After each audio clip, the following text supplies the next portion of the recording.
Welcome back to Rooted and Rising, where faith meets real life, real struggles, real growth. I'm your host, Alanka, and this is part two of the burnout no one warned me about. After the last episode, I received lots of feedback and different experiences and different perspectives. I appreciate every one of them. But one message stood out because it carried a deeper layer into burnout.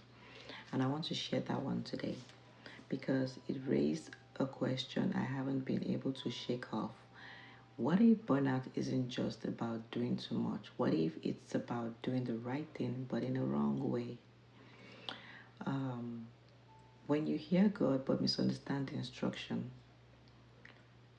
this listener shared his experience with me and gave me permission to share it. I'm going to include his name on the podcast.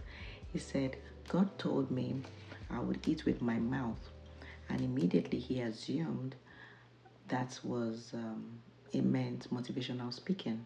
So he started speaking. He started showing up, encouraging people, doing what he believed God said, but nothing changed. He was still stressed, frustrated, financially stuck. And that's a difficult place to be because now you're not just tired, you're confused because you're asking God, I'm doing what you said, so why isn't this working? But here's what he came to understand.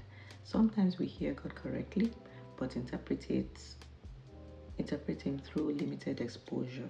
So we move in the closest thing we can understand, not necessarily the exact thing he meant. The second point he made was the danger of running with a general word. This is where burnout quietly begins. It creeps in because there are two faces: the general word and the specific instruction. The general word gives direction, but the specific instruction gives alignment. And many of us stop too early. We hear something from God and immediately run with it. No pause, no deeper seeking, no clarity, just movement. But movement without alignment creates frustration because now you're working hard, not seeking the kind of results you expected. And that kind of effort is draining. It will drain you.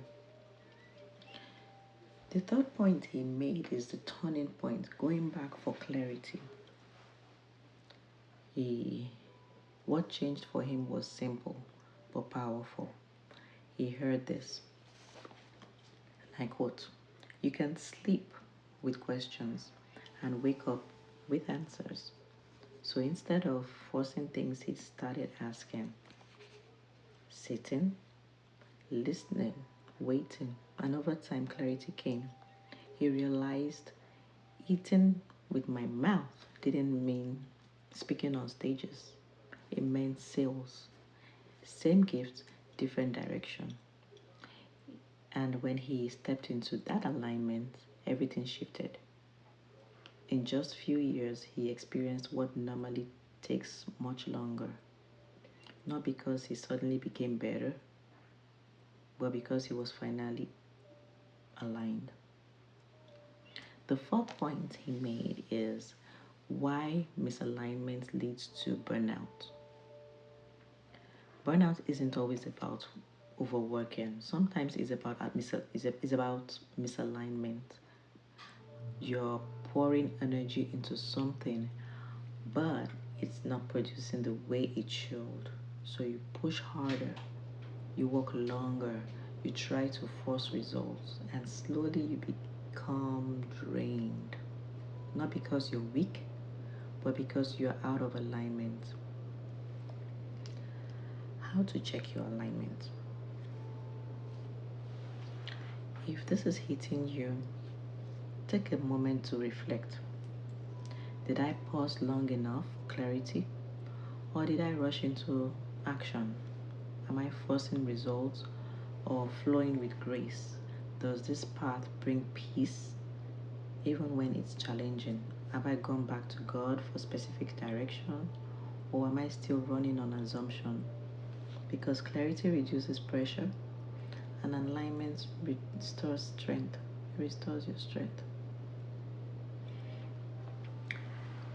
I'm going to close with this as I close out this conversation on burnout.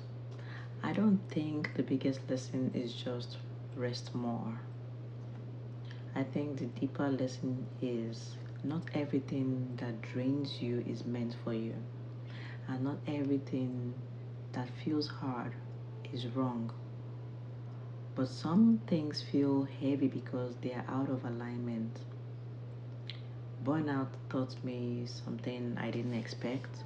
It forced me to pause, it forced me to question, it forced me to go back to God, not for confirmation, but for clarity.